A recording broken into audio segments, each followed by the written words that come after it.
د هند خارجه وزیر وایي افغان وزیر زموږ تر ټولو پرمختللی دفاعي سیستم غواړي او موږ د هغوی دا غوښتنه ومنله د افغانستان او هند ترمنځ د سیمه ییزو اړیکو نوی پړاو په داسې حال کې پیل شوی چې یو لوړ پوړی افغان وزیر د رسمي سفر په موخه نوې ډیلي ته رسېدلی او له هندي چارواکو سره په دفاعي همکاریو تازه خبرې اترې کوي.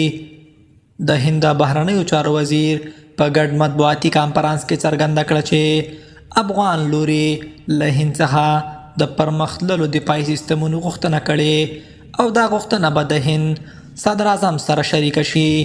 افغان وزیر په خپلو خبرو کې وویل چې افغانستان د ځمکنیو او هوایي ګواښونو د مهار لپاره پرمختللي تخنیکي ملاتړ ته اړتیا لري او هند د سیمې یو مهم ستراتیژیک ملګری دی چې کولی شي دغه اړتیاوې پوره کړي.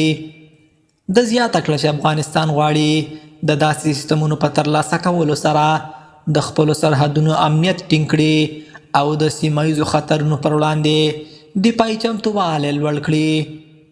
د هند بهرنیو چارو وزیر په خپلو څرګندونو کې وویل چې هند به د افغانستان د غوښتنې هر اړخیز ارزونه وکړي او د دفاعي همکاریو په اړه به د صدر اعظم سره تفصیلي بحث وشي. د ټینګار وکړ چې هند افغانستان ثبات د سیمې د ثبات مهمه برخه ګڼي او غواړي چې دواړه هیوادونه په پوځي اقتصادي او تخنیکي برخو کې لا ژورې اړیکې ولري.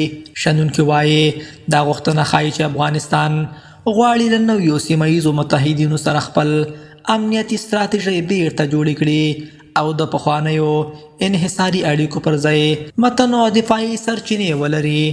د هند له لوري د هر ډول پرمختللو وسلو ورکړه کولی شي د سیمې په ځواک توازن ژور اغیز وکړي.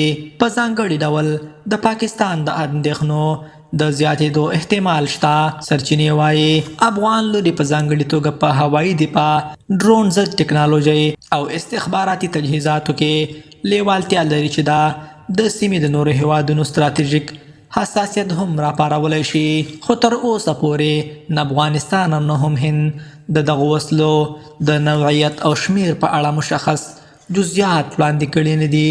د هند بهرنیو چارو وزیر زیاته کړه چې د دواړو هیوادونو راتلونکي پرمختګ باید پر امنیت، اقتصاد او ټکنالوژۍ ولاړ وي او هند تیار دی چې افغانستان سره په روزنه، لوجستیک او استخباراتي معلوماتو شریکولو کې همکاري پراخه کړي.